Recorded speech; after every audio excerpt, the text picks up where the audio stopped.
Start here. All right. Okay. Yes. Let's pray.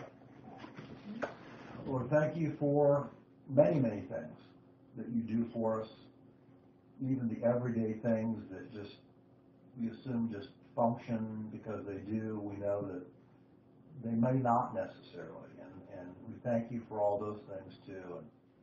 And thank you that we can all get back together here after 5 weeks time off and study your word. So I pray that you open our minds and hearts to your word, written mostly by this tremendous prophet, Daniel.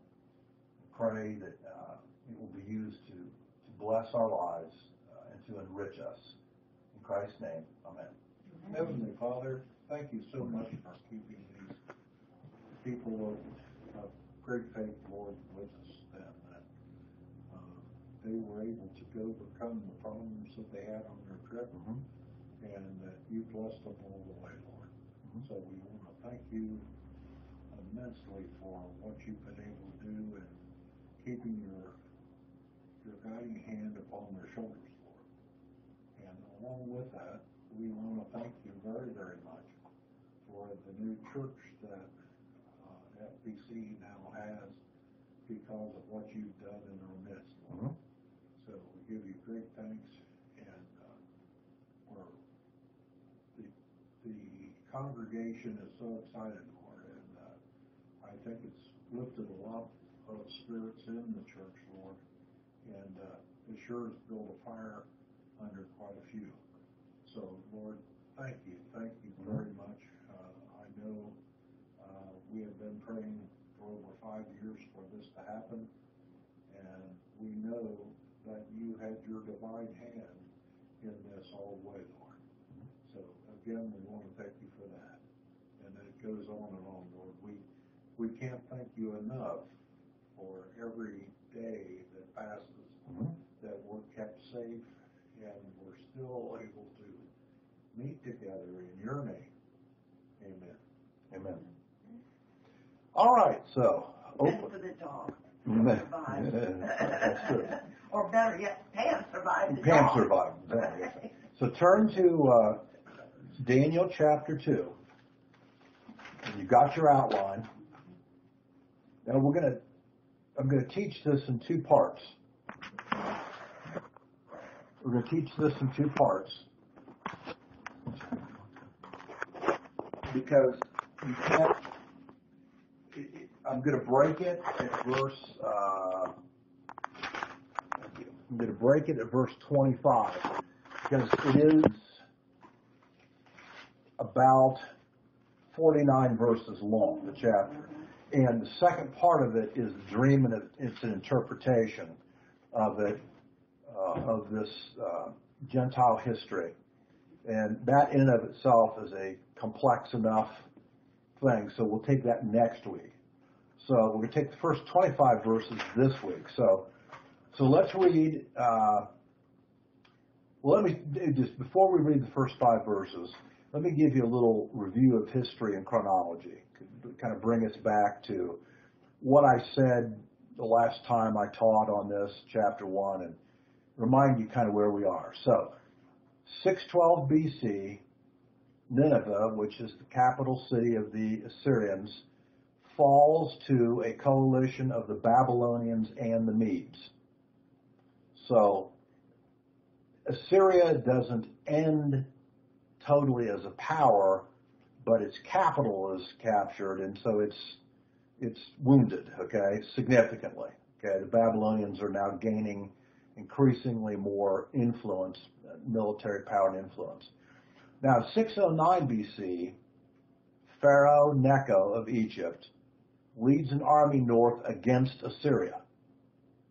Now, we find in 2 Chronicles 35, and I think I read this before, that God tells Josiah, do not oppose Nebuchadnezzar. Don't go against him. Okay? It says it repeatedly. What, of course, does Josiah do?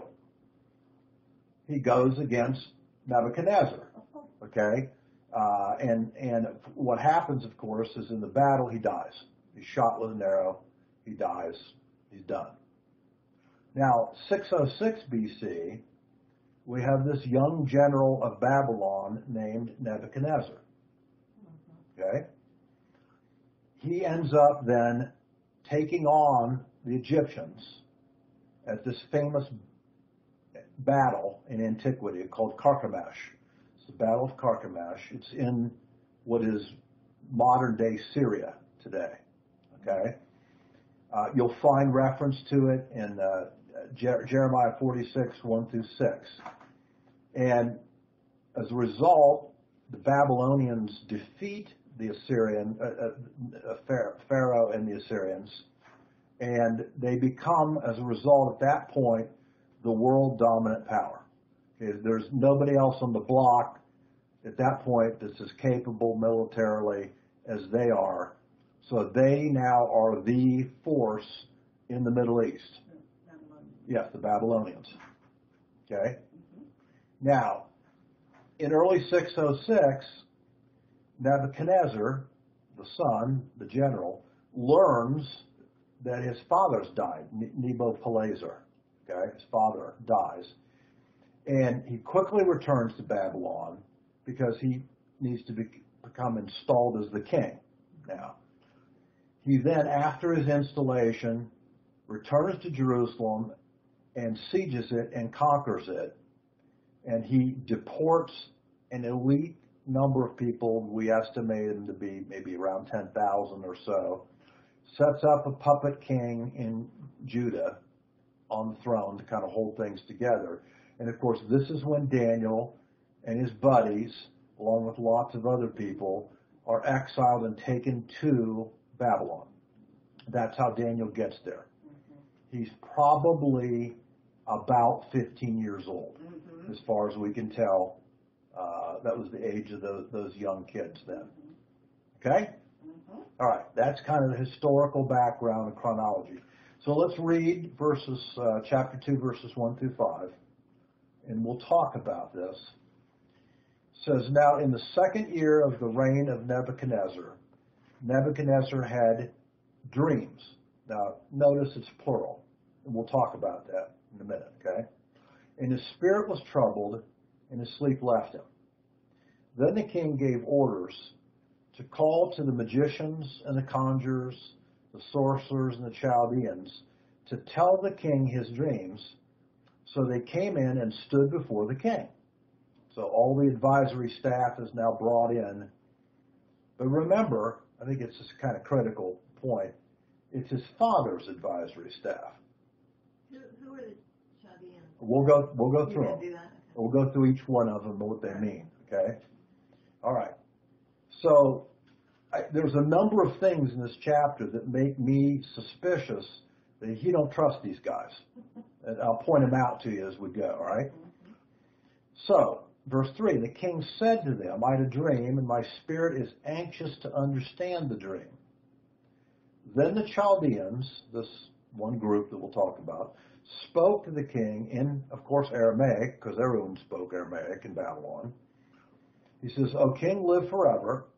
Tell the dream to your servants, and we will declare the interpretation.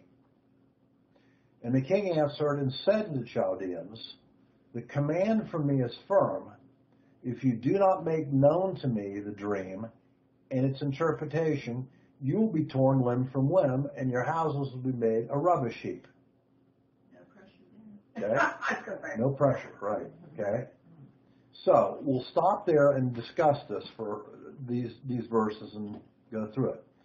So, of course, we remember in chapter 1 that Daniel and his friends, after 3 years of intense study of Babylonian culture, Aramaic language, history, mathematics, science, astronomy, all these things that they were taught in. Then they, of course, have their final exam, and they pass with flying colors, and they exceed all expectations. And it also is important, I think, to remember who administered the exam to them. So turn back a page to, or even if you have to turn back a page, actually it's all on to chapter 1, verses 18 and 19 and 20. So let's read chapter 1, 18, 19, 20. So then at the end of the days, which the king had specified for presenting them, the commander of the officials presented them before Nebuchadnezzar. So he gives the exam. All right?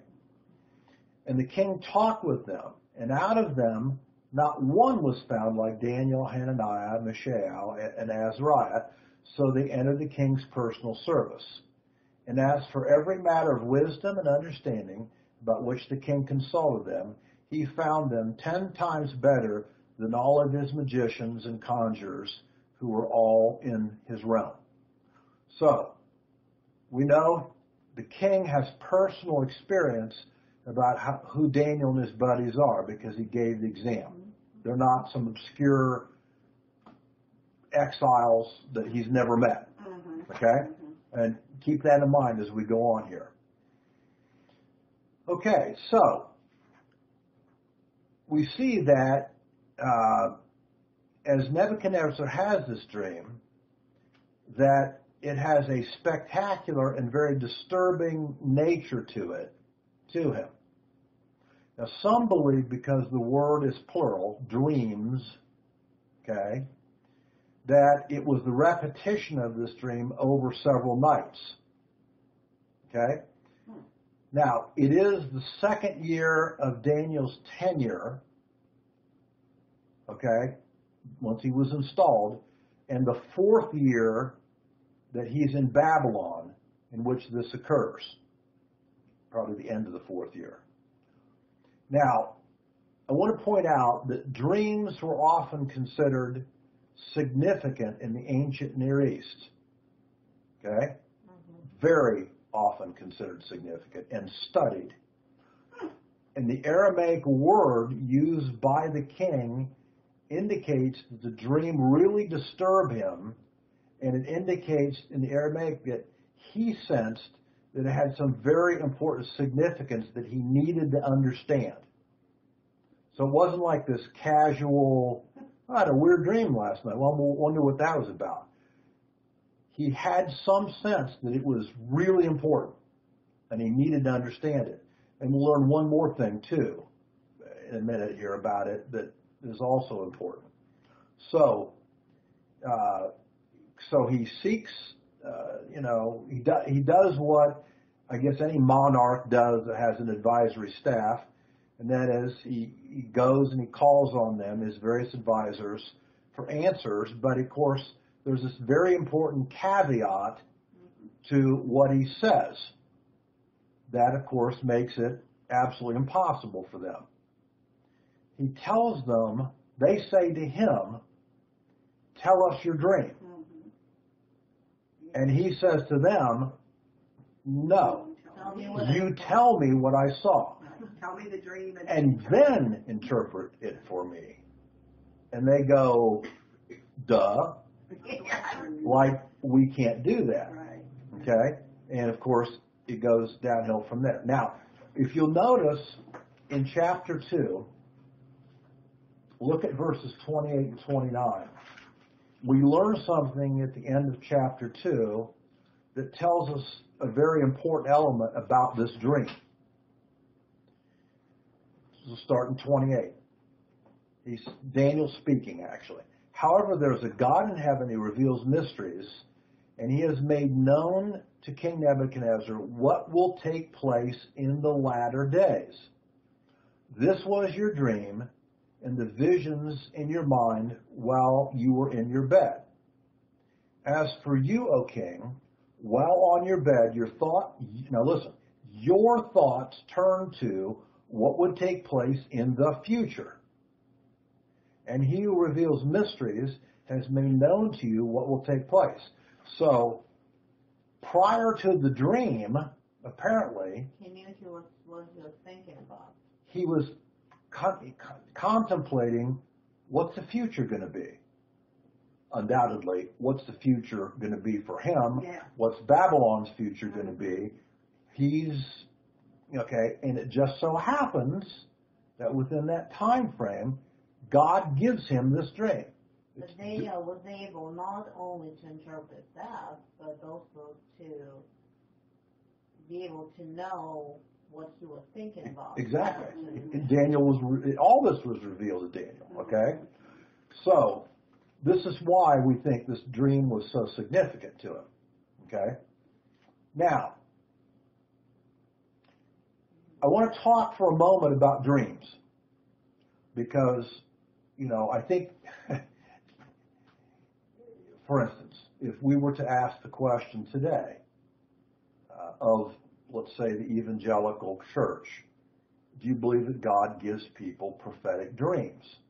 I think you'd find a very mixed opinion about that. Some might say yes. A lot would say no. Some would say, well, he used to give them to people, but we don't think he gives them to people now. I mean, you're going to get a lot of mixed opinion, all right? So, but I want to show you a bunch of verses in the Old Testament that indicate how frequently God did use dreams.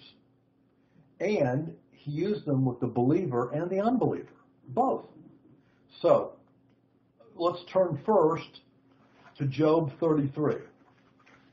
I'm going to have you all over the Old Testament again. Okay. You're used to that by now. No, we're reacquainting ourselves. Yes, that's true. Well, at least not in the last 5 weeks. Right. So turn the book before Psalm. Job 20. Job 33. I'm going to go to 33. Wait a minute, sorry. Wait a minute. We'll scroll the finger at me. All right, and I want you to look at verse 15.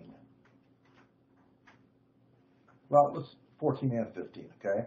It says, indeed God speaks once or twice, yet no one notices it. That's for sure.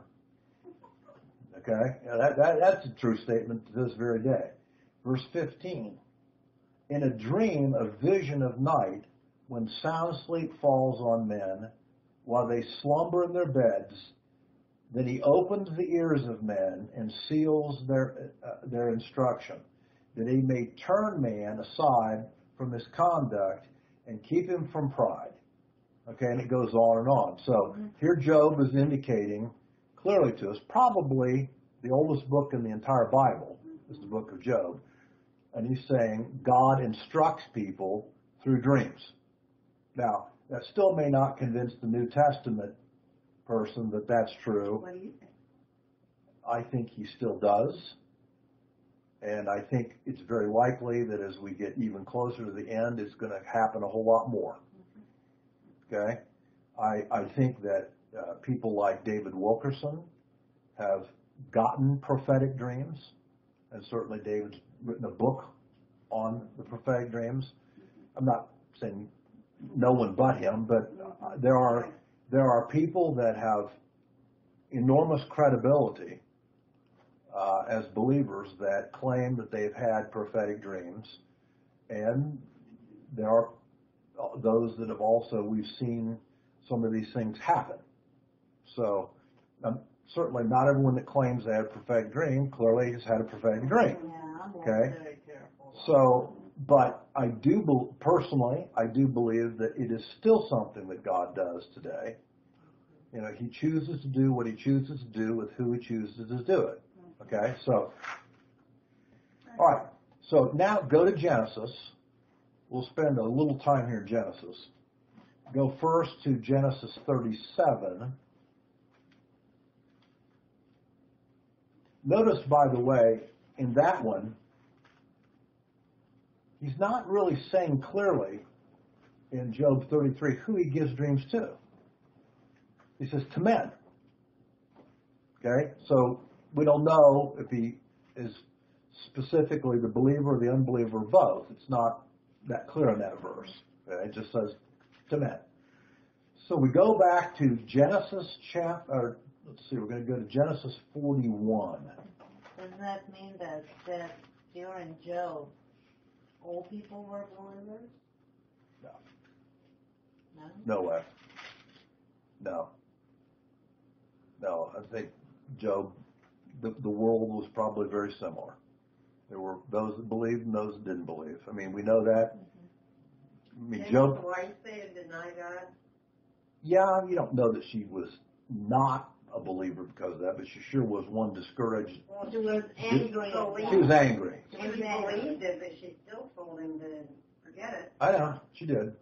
But we've said stuff too that, you know, we didn't really mean as we thought about it, but I'll give her the benefit of the doubt. So, Genesis 41, verses 1 through 7. This is probably pretty familiar. Now, it happened at the end of 2 years that Pharaoh had a dream. And behold, he was standing by the Nile. And lo, from the Nile there came up 7 cows.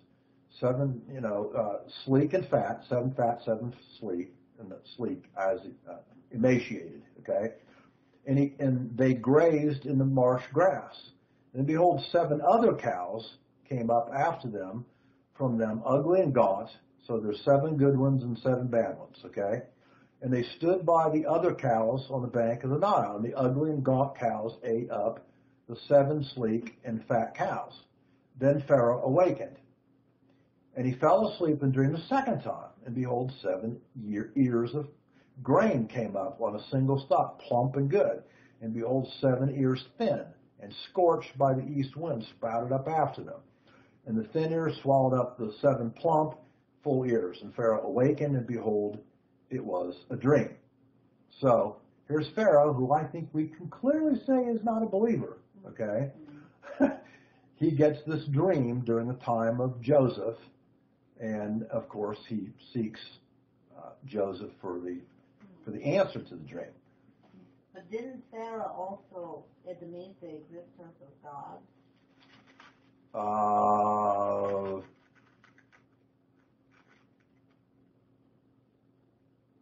I'm not certain. He might have, but I don't think there's any indication that I can see of this Pharaoh that he turned to God or that he quit worshiping the images of Egypt or that.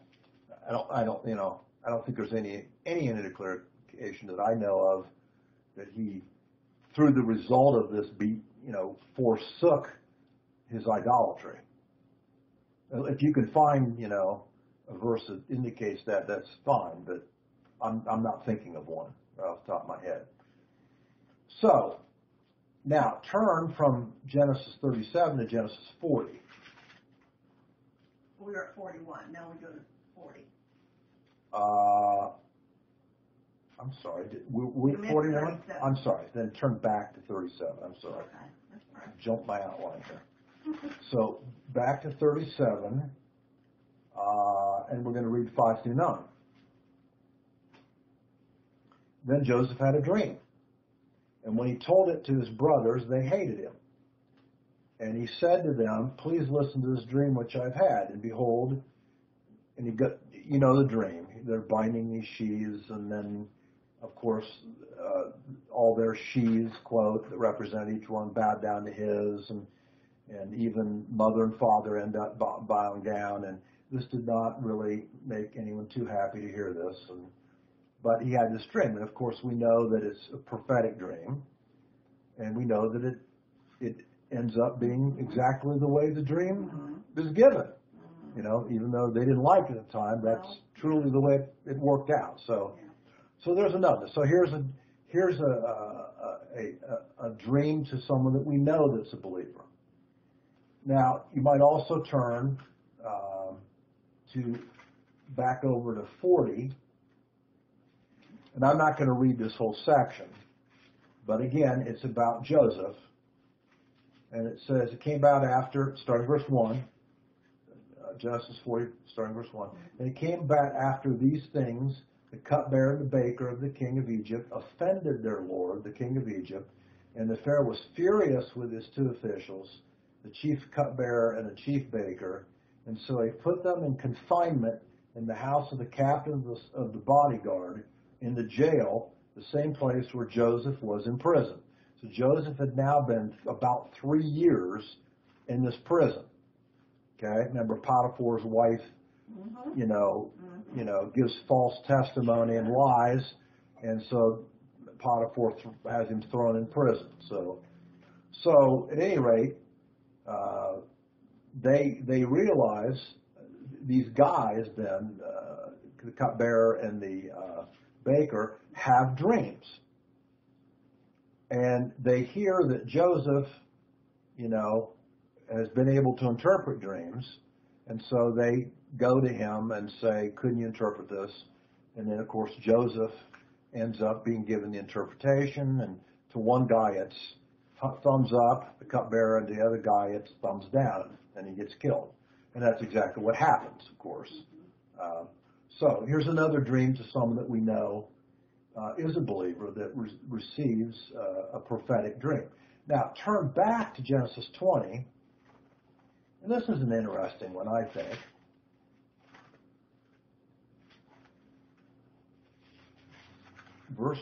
Chapter 20, verses 3 through 7.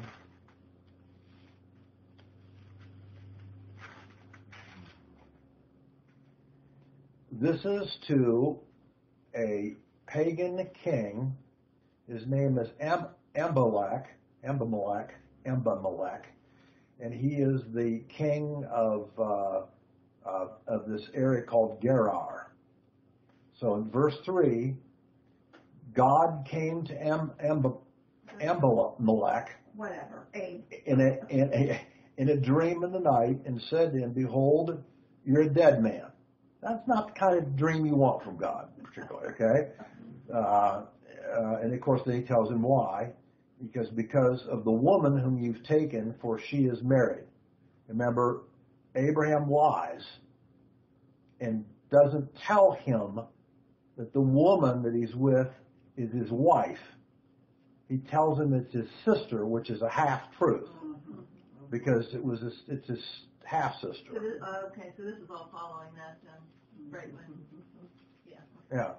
So, and then of course, Abimelech objects and says, how can you hold me, accountable for this? Because I didn't know. He didn't tell me. So, at any rate, as we go on, we see that that he finally, says, take her, be gone, but God gives him this dream. He is clearly not a believer. He is clearly pagan, and yet God informs him of the infraction through a particular dream. All right? Mm-hmm. Now, we have another famous one. I'm not even going to have you turn to this one, but I'll mention it. It's Jacob in Genesis 28, and this is the dream where Jacob sees, quote, Jacob's ladder. He sees the angels coming down and going up from heaven, and he's shown this on a particular night in a vision, and of course he has that particular vision. Now also, we have here another one in Genesis 31, and that's Laban, who is the father-in-law of Jacob. And not a guy that you would, I think, say that is the most honest and truthful guy on the face of the earth. He's about as manipulative as Jacob is, okay? And that's going a distance, actually. So in Genesis 31, verse 24, and God came to Laban, the Aramean, in a dream of the night and said to him, be careful that you do not speak to Jacob either good or bad.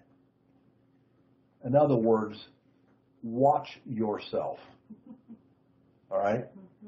Because, they're in conflict right around this time. Because Jacob, of course, has been cheated by Laban. You remember that he agrees. For so many years. Yes, and then Laban decides he's going to double it on him. Okay? And, of course, Jacob's not too happy. And then Jacob, of course, finds a way to kind of cheat Laban about the sheep and the goats and get the best of the flock, and then Laban's not very happy with him. And eventually, if I remember the story, Jacob finally decides we got to get out of here. So he takes his 2 wives and his children, and they take off and leave, not telling Laban. So Laban goes after him, all right, and confronts him, and they have a conflict. But, you know, Laban has been warned by God, not a good idea if you try to put your hands on Jacob. So now there's another dream here in 1 Kings. If you want to turn over now to your right, pretty far. You go through the Samuels and 1 Kings then. Is next, 1 Kings 3. And we're going to look at, we'll at least read part of starting in verse 5.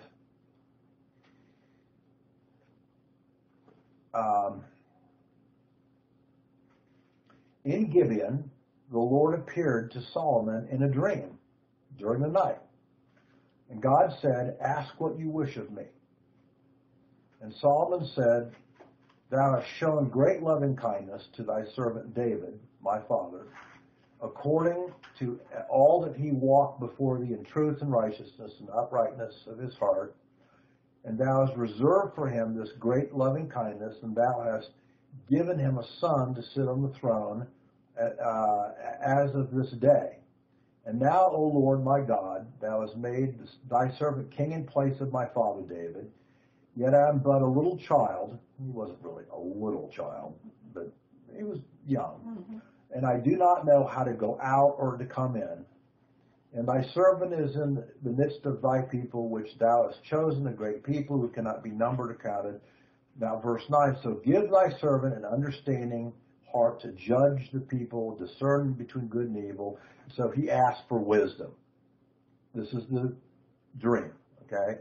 And of course, God answers it and makes him the wisest man who's ever, you know, on the face of the earth. His wisdom was acknowledged all through the Middle East. There are multiple Middle East documents that refer to the wisdom of Solomon, you know. So that's this dream. Now, of course, we have another one that we know about. It's the 2nd chapter of Daniel. So who is this given to? An unbeliever, Nebuchadnezzar. And then we have, of course, Joseph, the stepfather of Jesus. Can't call him the father of Jesus. That wouldn't be really quite correct. In Matthew 1:19 through 21, and also in 2:13, in 2 different dreams, actually, he gives him. One of them being, get out of town, Herod's coming after the boy, you know. So he gets actually 2 different dreams there that God gives Joseph, obviously a believer. Now we have the next chapter, Matthew 2, verses 11 and 12, and we have another dream given to clearly non-believers. And this is the dream to the Magi, because after they come and worship in adoration the Messiah, okay, the King, who's born, God gives them a dream and says, you know how Herod said, "Return and tell me what you saw"? Don't go back. So God instructs them and keeps them from going back to Herod. And so they return back to Babylon without doing what Herod asked them to do. So here's unbelievers. And then there's a final unbeliever, and this is Pilate's wife. And it's found in Matthew 27:19. So dream about Jesus. Yes, and it's a dream where Pilate is trying to judge Jesus for this trial, and Pilate's wife gets a dream that's extremely disturbing to her, that she cannot, you know, not be disturbed by it. She finally tells her husband and basically says, "Don't turn on this guy. This is not going to be good." But Okay? we don't know what dream she saw. It doesn't say what she Yeah, saw. but it does tell us that It just said, "Don't touch me." yeah, don't touch him. Just kind of like walk away from this one. Because I suffered greatly in a dream. Yes. So, now, I've just given you 11 of them. There's a lot more, okay? But I just want to show you that they really split between believers and unbelievers. So God is sovereign, and he gives dreams to who he chooses to give dreams to. Did you say about Jacob? Yeah, I talked about Jacob's ladder. You Okay. know, I can honestly say, in my own life, I can't say that God ever said, and Landry, blah, blah, blah, blah, but I knew what he was saying to me. Uh-huh. You know, I knew which direction to go or what to stay away from or, Mhm. you know, that kind of thing. And that I know specifically, Right. you know. And sometimes that's the result of prayer, Correct. but we pray and we really have a conviction about the answer. But these are specific, visions and dreams. Right. Spoke like you and I would over their language, right? All right. So I gave you that little bit about dreams in the Bible. So let's move on and let's read verses 6 through 12 of Daniel, and we will continue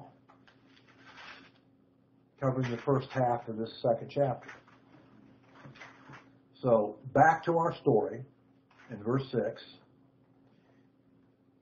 Nebuchadnezzar speaking, and he adds this pleasant caveat to what he's already said to them about, no, you give me the dream and the interpretation.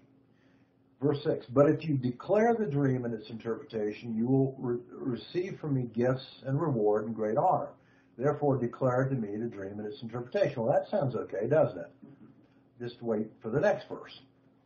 And they answered a second time and said, let the king tell the dream to his servants, and we will declare the interpretation. And the king answered and said, I know for certain that you are bargaining for this time, inasmuch as you have seen that the command from me is firm, that if you do not make the dream known to me, there's only one decree for you have agreed together to speak lying and corrupt words before me until the situation is changed. In other words, you ain't going to outlast this. Okay? Therefore, tell me the dream, that I may know that you can declare to me its interpretations. And notice in verse 5 again, he tells them right off the bat when he asks them for the dream and interpretation, if you don't give it to me, I'm going to tear you limb from limb and destroy your houses, presumably your families in them. Mm-hmm. So it's a rather, stressful time for these guys, all right? He did actually forget this dream, or was he using that as a test? That's what we're going to talk about. It's a very good question. Very good question. Good point. The Chaldeans, verse 10, answered the king and said, there is not a man on earth who could declare the matter for the king, inasmuch as no great king or ruler has ever asked anything like this of a magician, a conjurer, or a Chaldean. Moreover, the thing which the king demands is difficult, in the Aramaic, really, really difficult, and there's no one else who could declare to the king except God's, whose dwelling place is not among mortal flesh. And then verse 12, because of this, the king became indignant and very furious and gave orders to destroy all the wise men of Babylon. I wonder how many that were. It would be a considerable number, because we're going to go through the groups here in a minute, and I'm certain you're talking about probably hundreds of them, certainly. Maybe more, but certainly I would think it's going to be in the hundreds. I understand that he was fulfilling what he said in the beginning, but I wonder why he would want to do that. I mean, he was just so fed up, so angry. I mean, well, we're going to go through it. All right. And Pam asked a really good question. Okay. So he, as I said before, he applies to his staff, but remember, these aren't guys he's picked. These are really his father's advisors that he's inherited. So I think he's got some serious questions about these guys. And I think the way he responds gives us the idea. he has some serious questions. So, he seems to indicate, okay, that is Nebuchadnezzar, that he doesn't clearly remember the entire dream. But I think that's a ploy. And because remember what he said about the dream. He said it was extremely disturbing. And it was dreams. So it might have occurred on a couple nights. And he knows, as we just read, that the dream has to do with future. And he's already been contemplating future. So to think that he has forgotten it, I don't think so. You know, I don't think it's likely. So I think it's a cunning ploy on his part. Now, I think it indicates that he doesn't trust his advisors, first of all. And secondly, I think it indicates that he wants to see what powers these guys really have. Now, this is going to be a good test. Are these guys just put-ons? Are they charlatans? Are they good manipulators? Are they good talkers? Or do they really have some kind of real spiritual power here? And he's trying to figure that out. Of course, what it confirms is that after the second time that they ask him again, that he's pretty convinced that they are powerless and worthless to him. And that's why in verse 11 he gets really, in 11 or 12, he becomes even more indignant and angry than he was the first time. In other words, they do say, interestingly enough, though, these advisors, one accurate thing. Only one. That is, there is no one who could declare it to the king except the gods. That is true. Okay? No human's going to be able to do this. And of course, they're not quite clear what it means because they're thinking the gods, and they don't know about what Daniel's going to tell them about the God of heaven. But the God. So, let's talk about the class of advisors on his staff, because you asked about who was it, what does it mean, right? Okay, the magicians in Aramaic are called the chartum. The chartum. And it means literally in Aramaic, one who does horoscopes or draws magical lines or magical circles to predict the future. We have people like that today. We have mediums that, draw lines and draw charts and, draw astrological charts and supposedly are predicting the future. That's the first group. The second group are called the conjurers, also known as the Ashathoth. Okay? I think that's how you would say it, but maybe not. And this means a necromancer, one who tries to get messages from the dead. Okay? In other words, an enchanter. Yeah, kind of, yes. Ouija board. Possibly. It also means an exorcist of spirits, so it's channeling. It's trying to channel spirits to get information. So that's who these guys were, the conjurers. Then you have the sorcerers called the Kasaf, and they are those that practice witchcraft or those that whisper a spell. So these guys specialize in enchantment spells and magic spells and all this kind of thing. Nice company. Yeah. Oh, yeah. And then the fourth group we call them in English we call them the Chaldeans. That means the Kasdim in Aramaic. And it refers to actually a territory of southern Mesopotamia that's home to a particular caste of professional astronomers and astrologers. That's, first of all, what it means. Now, I don't know if you remember this, but back when we were studying, I believe, Zechariah, I think, I spent a little time talking about the kind of world that Babylon was. And because I was talking about what the exiles were living in.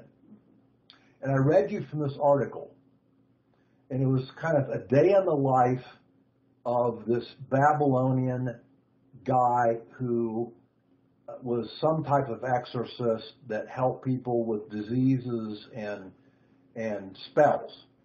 And the story was that his wife had come under a disease suddenly that the husband thought was as a result of a spell being cast on her, okay, and a demonic entity.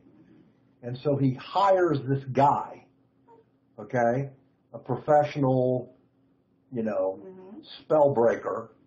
And the story is how he asks questions and does his enchantments and his whatever, and cards or whatever he does, and determines who he thinks that the spell came from and what kind of spell it was. And then, of course, the guy, the husband pays him money to give a counter spell, right?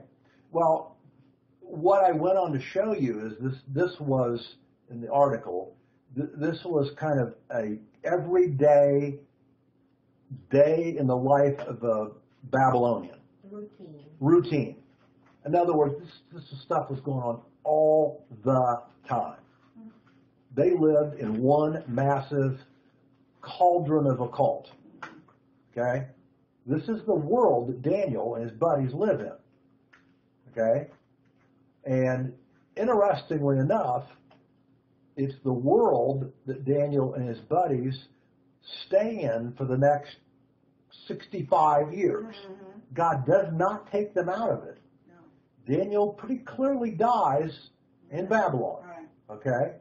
And he lives in this absolutely corruptly polluted, horrific, occultic, pagan culture for most of his adult life.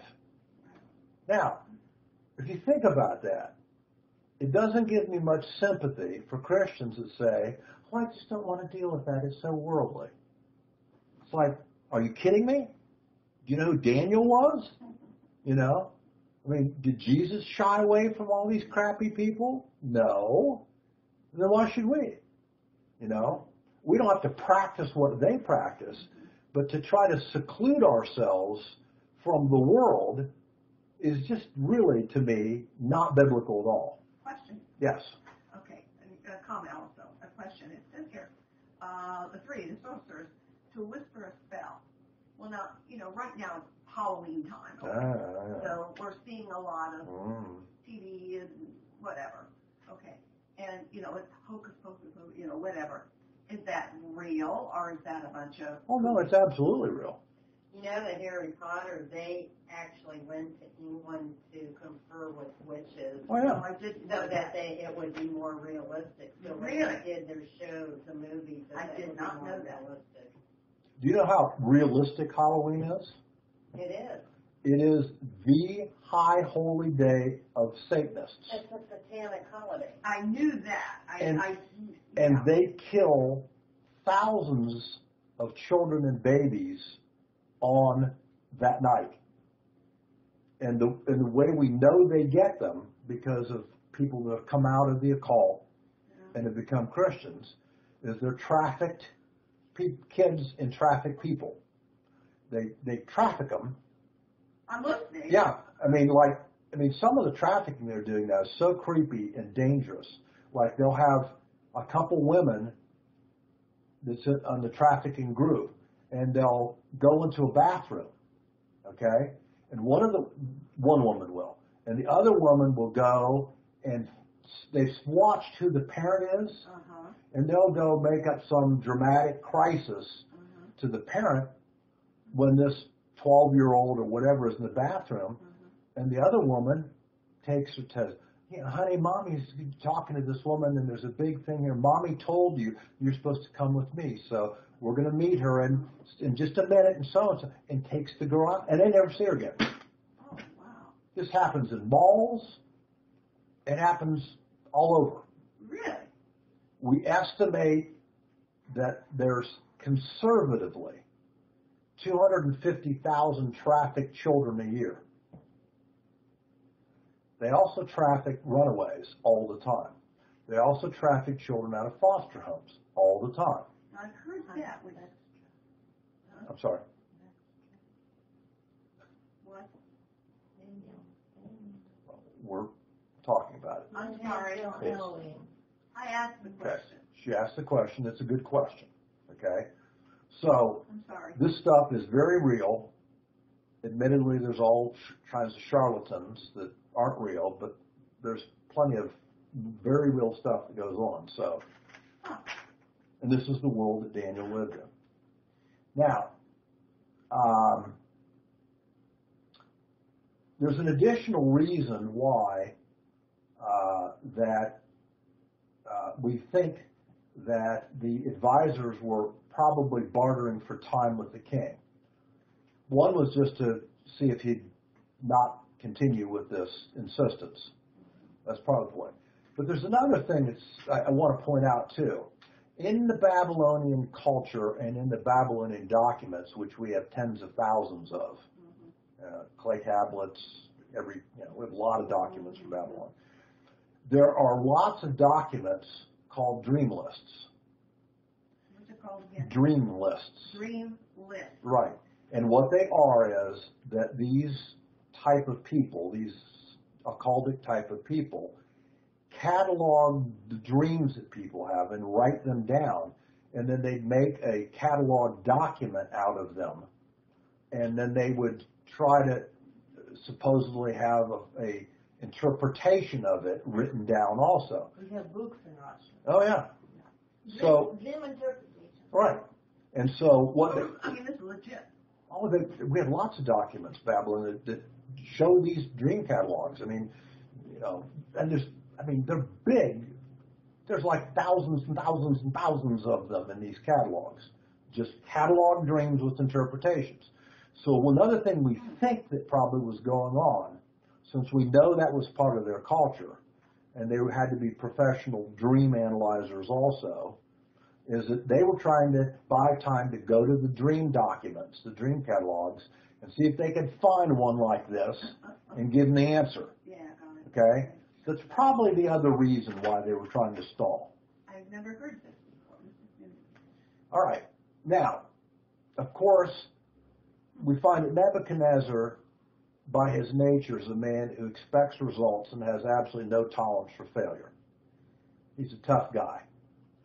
So, of course, he's told them, you don't do this and you all die. Now, one of the problems with this that we see in the chapter, and let's go ahead and, one thing I want to tell you, I'm sorry, one other important thing about the Chaldeans, these professional astronomer or astrologers, okay, that study the heavens.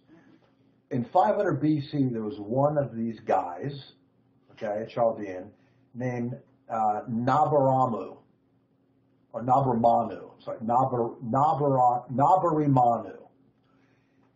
He was able to estimate the length of the solar year, and he calculated it at 365 days, 6 hours, 15 minutes, and 41 seconds in length. The time it takes for the sun to revolve exactly, or the earth to revolve exactly around the sun. Okay? We find in our most accurate measurement that we have today that he was only 26 minutes and 55 seconds off the best scientific measurement. That is one close approximation. So these guys really studied the heavens. Okay? They were serious students. So they obviously possessed ability. And they probably possessed undoubtedly some occultic power and knowledge. But they were no match, of course, for his request. Okay? Now, when this is issued, this threat to kill them all, the problem that we realize, and we're going to read verses 13 through 25, is that at first Daniel and his buddies had no idea it occurred. So let's read 13 through 25. So the decree went forth that the wise men should be slain, and they looked for Daniel and his friends to kill them. Then Daniel replied with discretion.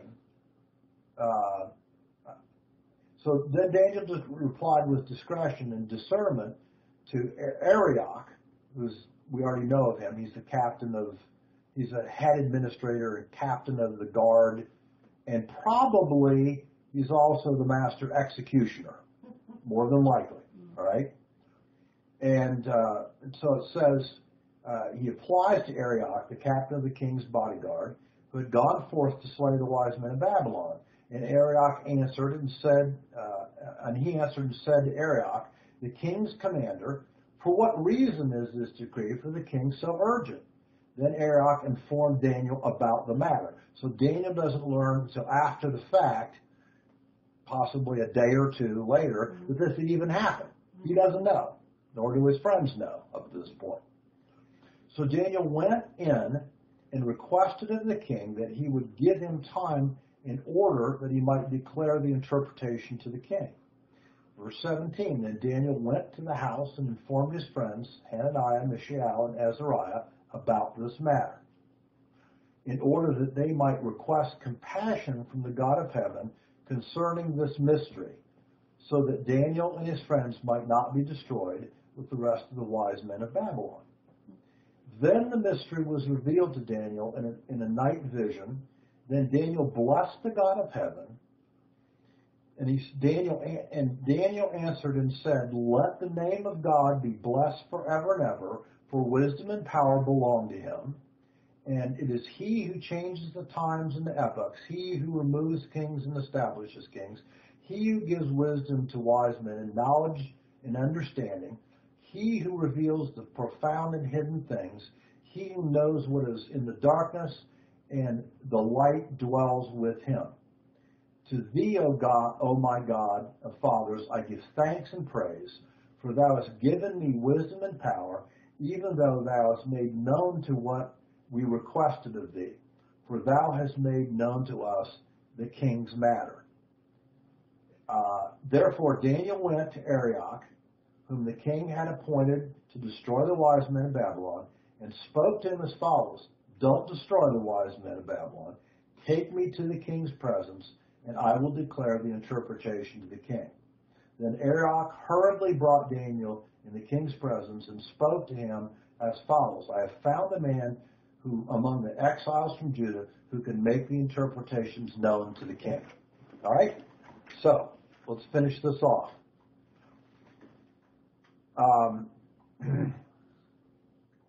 Daniel hears about this from Arioch, and he does a series of very bold things. One is, he asks for the presence of the king. And in the ancient world, if you asked for his presence, you almost never got it. And if you got it and he wasn't pleased with what you asked, we know the story of the story of Esther. Same kind of deal with the Median Persian rulers. So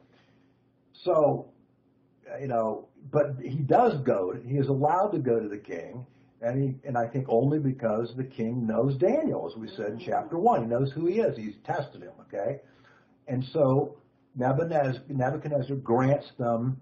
Doesn't say how long, but some time. A couple days, probably not very long, but he does grant them the time.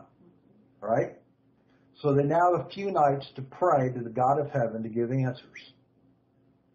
Now, this was certainly very bold and courageous, and it showed great faith. Remember in Amos chapter 3, verse 7, it says that God does nothing in the future unless he shows his prophets. Amos 3:7. So God, he has a reason, we have a reason to know that God informs those who are the believers that want to know. Now, I would say that this probably resulted in one of the most intense prayer meetings in history. Because he tells his buddies and they pray, and they know what's on the line. Okay? Not only the lives of all the staff, but their own lives too, and maybe the lives of other Jewish exiles that may be on staff too. So, at any rate, it's interesting, I think, to notice the composure and calm of Daniel. He isn't muffled. He isn't ruffled. He doesn't break down and cry. He doesn't plead. But he immediately has complete confidence, it appears, that all he's got to do is have a little time to plead to the Lord, and he's going to get the answer. And that's exactly what happens. So it appears within a night, that next night, after they've all prayed and they go to sleep, God says, okay, buddy, here's your answer. Here's the dream he saw, and here's the complete interpretation of it. So it's a remarkable thing. Of course, it also reminds us of James 5:16. The prayer of a righteous man can accomplish much. Okay? And indeed it did. Now, in response to God, after God gives him the dream and the interpretation, we see Daniel doing a very interesting thing. The very first thing he does, rather than running immediately to Nebuchadnezzar, is that he spends time praying and thanking God. That's his first response. And you read it in those verses. It would be 20 through 23, right? And this is his prayer of thanks. He mentions, interestingly enough, 7 things about God. And I doubt whether that's random, because you know the number of 7s and how they reoccur all through, okay? And here's he praises God for God's wisdom. He praises him for his might and power. He thanks him and acknowledges that he sets and changes the events of time in history. Think of, again, Genesis 1:14, where it says that God sets up seasons and times and, boundaries and day and night and all these things, and that he has it planned. He then says a fourth thing that's quite interesting. That is, he makes and removes kings. I find that interesting because what is part of the beginning of what this dream is about? It's about God installing Nebuchadnezzar as king over all of the known Middle East. So he's installing a king. Now, interestingly enough, 67 years later, he uninstalls all of them. And the empire collapses in a night when the Medo-Persians invade in a dried up Euphrates River and in one night take over Babylon. So it's rather interesting. He installs him as king rapidly, and in one night he uninstalls him. Okay, now he doesn't uninstall Nebuchadnezzar, because it's his grandson that he uninstalls as king at this point. So he really points the trade. He installs him and he uninstalls him. So anyone you think is a political leader, they can be there for a reason that's God's reason, and they can be gone for a reason that's God's reason. And He giveth and he taketh he away. giveth and he taketh away. He also says that he rewards those who seek wisdom and seek him. So again, we should be serious about that. If we have a problem, we don't know what the answer is, we need wisdom. We need to start praying about it and say, God, please give me insight or a way or someone or however to give me an answer to this. Give me your insight to this. And it also says, sixthly, that he provides knowledge to those who ask. All right? And then seventh is kind of interesting. It says he provides deep knowledge and things hidden in darkness. And the word there means obscured or vague. And it implies that he reveals mysteries. He's a mystery revealer. Okay? And it says that he reveals them as the light of his being reveals these to people. Well, it also says in verse 28, there is a God in heaven who reveals mysteries. Yes. Okay? And this is not the only mysteries that are revealed. We see many different examples of mysteries being revealed all the way through the Bible, where people seek God for a mystery, and they're shown an answer. Okay?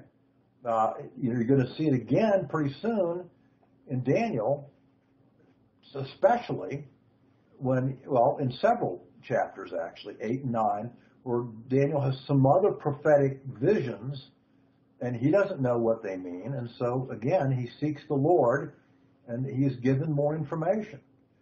It culminates in chapter 9 with probably the greatest single prophetic vision there is in the Bible. And again, Daniel doesn't know what it means. So he seeks, and an angel comes and says, here's what it means, and tells it to him.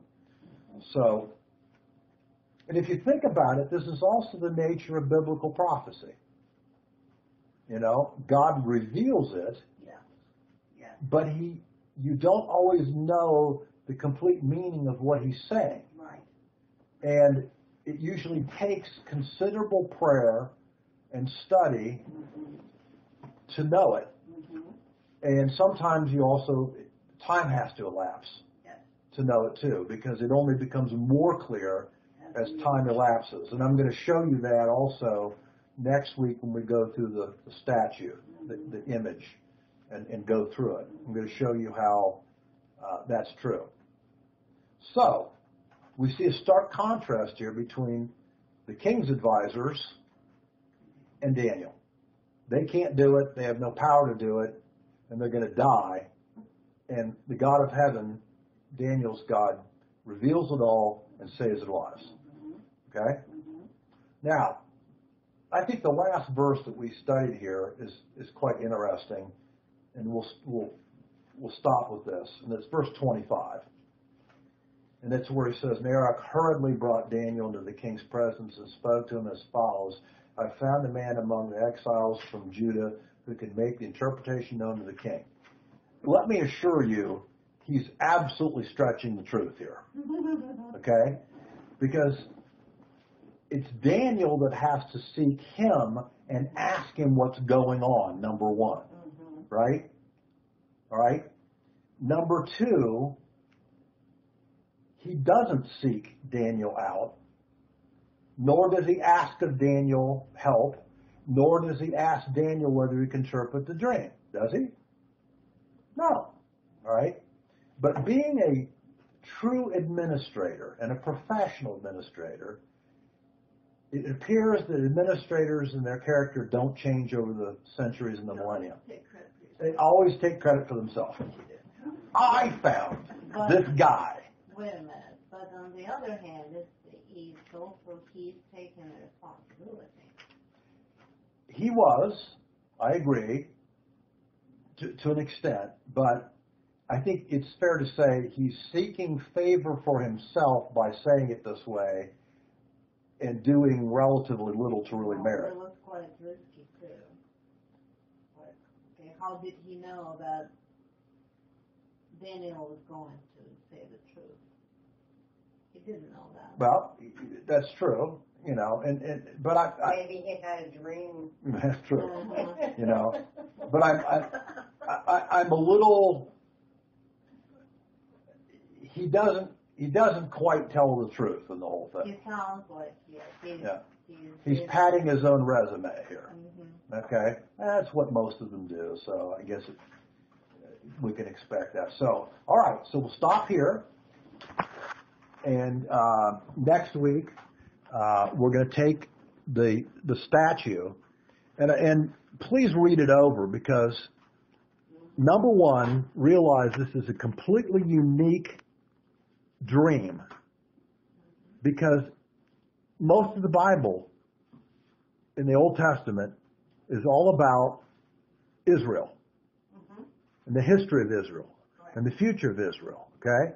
And usually the Gentile nations are only discussed in relationship to how they're affecting or interacting with Israel in a certain, whether being a burden to them, they're attacking them, they're conquering or whatever. But this is totally different. This is 95% the history of Gentile nations, not Jews. So it's really unique. Plus, it's a very complex pattern. And, of course, we're going to go through parts of history to show how history was indeed exactly followed the statue, the dream of the statue. But also we'll get to hopefully the most interesting part, I think, will be talking about the two legs and the feet that are mixed with iron and clay. And I'm going to give you at least some of my insights on what I think that means today. Because I think what it means today, personally, we have more revelation about what it means than we did even 10 years ago. And I'll show you why. Okay? So, all right?